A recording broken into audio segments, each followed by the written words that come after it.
ქართული ოცნების მიერ განსხვავებული აზრის მზარდი ჩახშობა სახელწოდებით ჰელსინკის კომისია ჩვენს ქვეყანაში არსებული ვითარების შესახებ სპეციალურ ბრიფინგს გამართავს. ინფორმაცია კომისიის ვებგვერდზეა განთავსებული. ბრიფინგი 28 იანვარს თბილისის დროით 23 საათზე ჩატარდება. ამავე დღეს დაგეგმილ სხდომაზე ერთ-ერთი გამომსვლელი ლორა ტორტონი იქნება. ჰელსინკის კომისიისგან პოზიტიურს არაფერს ელოდებიან მმართველ გუნდში. ნაციონალურ მოძრაობაში კი განმარტავენ, რომ არ იქნება გასაკვირი, თუ კი მმართველი გუნდის მისამართით უმძიმესი განცხადებები გაჟღერდება.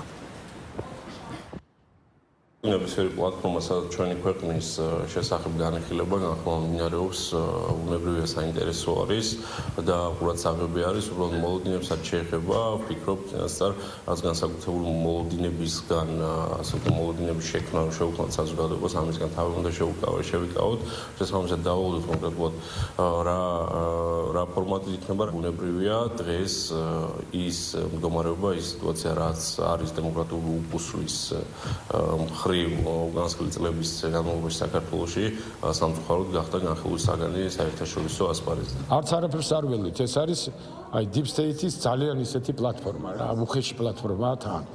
ახლა ლორა ტორტონი მომხსენებლად როგორც ნეიტრალური ფიგურა წარმოუდგენელია.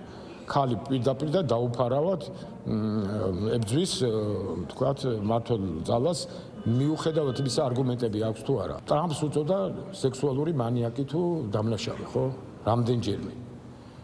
და არ ვიცი კიდე რა განცხადებები არ აქვს გაკეთებული. მათ შორის მითითებები აქვს პირდაპირ როგორ უნდა მოქცეულიყო საქართველო უკრაინის ომში ჩართვასთან დაკავშირებით. ძალიან კარგად იცით როგორია ამ ორი ადამიანის რეპუტაცია, როდესაც ამ ორ ადამიანს უსმენს ჰელსინკის კომისიას თავისთავად ყველაფერზე მეტყველებს. გახსოვთ მათ შორის ქალბატონი ლორა ტორტონის განცხადებები პრეზიდენტ ტრამპთან დაკავშირებით უკიდურესი ფორმით აყენებდა შეურაცხყოფას ამერიკის შეერთებული შტატების პრეზიდენტს და ასეთ ადამიანს უსმენს ახლა ჰელსინკის კომისია.